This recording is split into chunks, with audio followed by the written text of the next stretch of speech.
గత ప్రభుత్వం ఎన్నో తప్పిదాలు చేసి ఉండొచ్చు, గొప్పలకు పోయేసి ఎన్నో తప్పుడు కార్యక్రమాల్ని ప్రవేశపెట్టిండొచ్చు.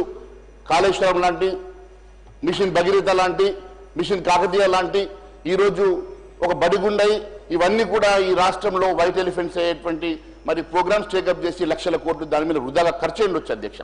కానీ ఏదేమైనా వారు చేసినటువంటి లక్షల కోట్ల అప్పు వల్ల ఈ రాష్ట్రం పూర్తిగా అప్పుల పాలైనప్పటికీ ఇది తెలిసి రేవంత్ రెడ్డి గారు కూడా ఇంకా నేనేదో చేస్తాను, ఈ రాష్ట్రాన్ని పూర్తిగా నేను మరి ఒక తోలో పెడతానని చెప్పేసి వారు ఎన్నో మరి ఎన్నికల ముందు ఇచ్చినటువంటి హామీలు ఒకసారి గుర్తు చేసుకుంటే అధ్యక్ష, ఆ రోజు ఎంతో మంది అడిగిండ్రు అధ్యక్ష, నిపుణులు అడిగిండ్రు, మరి నీకు రాష్ట్ర పరిస్థితి తెలిసినప్పటికీ కూడా నువ్వు ఇన్ని హామీలు ఎట్లా ఇస్తావు, 6 గ్యారెంటీలు ఎట్లా ఇస్తావు, ఈ రకంగా 420 హామీలు ఏ రకంగా ఇస్తావని చెప్పి అడిగితే గత ప్రభుత్వ పాలకులు చేసినటువంటి అనేకమైనటువంటి అవినీతుల్లో లక్షల కోట్ల రూపాయల కుంభకోణాలు ఉన్నాయి.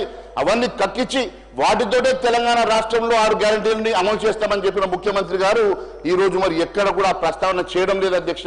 14 నెలలైనా మరి ఏ ఒక్కరి మీద కేసు పెట్టలేదు, ఏ ఒక్క విచారణ పూర్తి కాలేదు, ఏ ఒక్క రూపాయి కూడా రికవరీ చేయని పరిస్థితిలో ఉందంటే మరి వారు చేసింది మరి అబద్ధపు మరి హామీలా ఒకసారి తెలియజేయాల్సిన అవసరం ఉన్నదని నేను తెలియజేస్తా ఉన్నాను అధ్యక్ష. మరి వాస్తవంగా కుంభకోణాలు జరిగినాయా, వాస్తవంగానే మరి అవన్నీ కూడా మీరు చెప్పినటువంటి ఆరోపణలన్నీ కూడా వాస్తవాలా, ఒకవేళ వాస్తవాలు అయితే దేనికోసం అని చెప్పి దాని మీద ఎంక్వైరీ జరుగుతలేవు, దేనికోసం అని చెప్పి వాటి మీద సిబిఐకి మీరు ఎంక్వైరీ కోసం ఎందుకు ఇవ్వడం లేదు, అవన్నీ ఎప్పటికి రికవరీ చేస్తారు, ఎప్పటి లోపల ఈ రాష్ట్రంలో మీరు చెప్పినట్టుగా లక్షల కోట్ల రూపాయలు రికవరీ చేసి మీరు ఎప్పటి లోపల ఈ రాష్ట్రంలో ఇచ్చిన హామీలు నెరవేరుస్తారని అడుగుతా ఉన్నాను అధ్యక్ష. మంత్రి గారి ప్రసంగం మొదటి పేరాలోనే వాస్తవ విరుద్ధంగా ఉంది అధ్యక్ష. ప్రజా ప్రయోజనాలంటే పథకాల ఎత్తివేతనే నా అధ్యక్ష అని అడుగుతా ఉన్నాం అధ్యక్ష. ఎందుకంటే ఉప ముఖ్యమంత్రి గారి బడ్జెట్ లో మొదటి పేరాలోనే మరి డొల్లగా అందులో విషయం తక్కువ ఊకదుంపుడు ఎక్కువగా ఉన్నది అధ్యక్ష.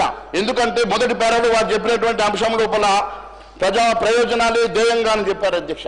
అంటే ప్రజా ప్రయోజనాలు ధ్యేయం అంటే హామీలు నెరవేయడమే, హామీల కోసం నిధులు కేటాయించకపోవడమే వారు చెప్పినటువంటి ధ్యేయం అని చెప్పేసి మరి అనుమానాలు వస్తా ఉన్నాయి అధ్యక్ష. కాంగ్రెస్ అభయాస్తం 6 గ్యారెంటీల కార్డులు పథకాలకు నిధులు కేటాయింపు లేవి. మహాలక్ష్మి, మహిళలకు నెలకు 2,000 సాయం కానీ, రైతు భరోసాలని 3 హామీలకు సరిపోయిన నిధులు లేవు. ఇందిరమ్మ ఇళ్లకు ఇప్పటి వరకు ఇవ్వలేదు. ఇప్పుడు కేటాయించిన నిధులు సరిపోవు. యువ వికాసం, విద్యార్థులకు 5 లక్షల విద్యా భరోసా కార్డులు నిధులు లేవు. చేయూత, పెన్షన్ పెంపుకు నిధులు లేవు. ఈ గ్యారంటీ కార్డుల హామీలు కాకుండా ఇంకా నిరుద్యోగ భృతి, 10 పంటలకు బోనస్, అంబేద్కర్ అభయాస్తం వంటి పథకాలు వరుసలో రెండో బడ్జెట్ లో కూడా నిధులు కేటాయించకపోవడం ఇదంతా చూస్తుంటే ఇది మోసపూరిత బడ్జెట్, మరి ప్రజల్ని మోసం చేయడం కాదని చెప్పి మేము ప్రశ్నిస్తున్నాం అధ్యక్ష. ప్రభుత్వ పథకాలకు మంగళం పాడాలనుకుంటా ఉన్నారు. ఎందుకంటే మంగళవారం ఎప్పుడు వస్తానో ఎదురు చూసేటువంటి భట్టి గారు ఎప్పుడు మంగళవారం వస్తే ఆ రోజు మరి బాండ్లను అమ్ముకోవడానికి చేసేటువంటి మరి ఆలోచన ఇచ్చినటువంటి పథకాల విషయంలో ఎందుకు వారు ఆలోచన చేయడం లేదని చెప్పి మాత్రం మేము ప్రశ్నిస్తున్నాం అధ్యక్ష. మరి అదే రెండో అంశంలో అధ్యక్ష పారదర్శకత, జవాబుదారీతనం అంటే అప్పుల వివరాలు వెల్లడించకపోవడమేనా అధ్యక్ష? ఇదేనా మీ జవాబుదారీతనం అంటే? మీరు చాలా స్పష్టంగా మీరు ఇచ్చినటువంటి బడ్జెట్లో చెప్పారు మా ప్రభుత్వం జవాబుదారీతనం అని.